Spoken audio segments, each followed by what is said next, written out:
My spinach and feta rugelach are flaky and golden, and they've got a cream spinach filling on the inside. So to start, I'm making my spinach filling. I've got some butter and onion cooking away in my saute pan, and I'm just cooking this onion until it's soft and translucent. And now I'm gonna add lots of chopped garlic. I'm gonna cook this for just about a minute until I can start to smell the garlic. And then I'll add 2 tablespoons of flour, which will help thicken my spinach mixture. And I wanna cook this for another minute, just to get rid of that floury flavor. All right, I have frozen spinach here that I thawed and drained, and I'll just add this right to the pan. I'm gonna add 3 tablespoons of heavy cream. This is a really nice, rich cream spinach. And I'll stir this in, and that flour is gonna thicken the heavy cream and hold everything together. And now I'll add 3/4 of a cup of crumbled feta. I'm gonna brighten this up with a squeeze of lemon juice. Just a bit. I don't want it to taste lemony. I just want it to be brighter. And then a few shakes of hot sauce, just for some heat. I'll get some pepper in there. Let me stir this around. Oh, this is looking good.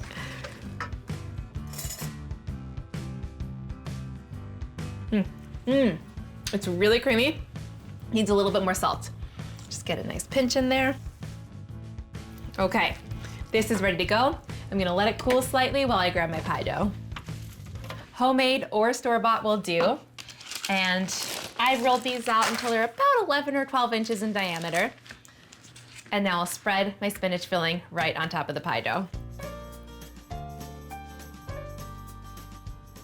Now I'll use my offset spatula to spread the spinach mixture all over the top of the pie dough in one thin layer. Okay, this looks great. Now I'm gonna cut each of my circles into 8 equal wedges, and then I'll roll them up. And now starting at the wide edge, I'll roll into the center. Just like so.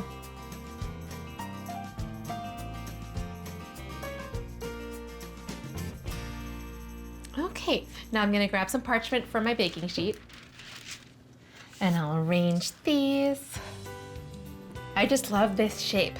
You get such a great distribution of pie filling to pie dough.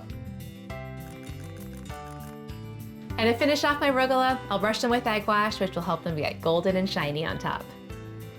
And lastly, a pinch of flaky salt. Now these will bake at 425 for about 20 minutes until they're golden brown. I'm gonna check on my rugelach now. Oh. They smell like buttery pie dough, and they look gorgeous.